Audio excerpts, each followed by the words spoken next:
صارت مشكلتنا نحن أحمد الشرع صافح أو ما صافح وزيرة الخارجية الألمانية. هاي مشكلتنا. شو يعني؟ وإذا ما صافح هو حر، ببساطة هو حر. نحن نادينا بالحرية، طالما هو شغلة ما بده يعملها ما يعملها.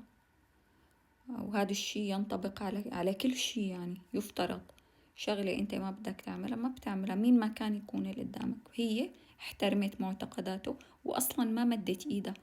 ما حدا مزعوج غير شلة هيك، يعني شلة على السوشيال ميديا، وإلا لا هو مزعوج ولا هي مزعوجة، وأساسا هي ما دايرة الموضوع ولا علقت عليه.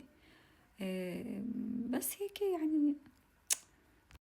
بفرنسا عندهم العادة إنه يبوسوا بعضهم هيك، يعني لما الواحد بيشوف مثلا وحدة ببوسها من خدها، يعني إذا بيعرفوا بعض شوي. أنا بشوف هاي شغلة ما أنا حلوة، مع إنه يعني مو بسبب المعتقدات، بس أنا ما بحب مثلا. أنا كشخص أعتبر فري وكل شي، بس ما بحس إنه شغلة التلامس كتير شغلة صحية.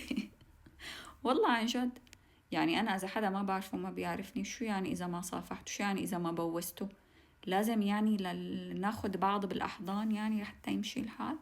خلص يا جماعة، حلوها كرامة لله، حلوها.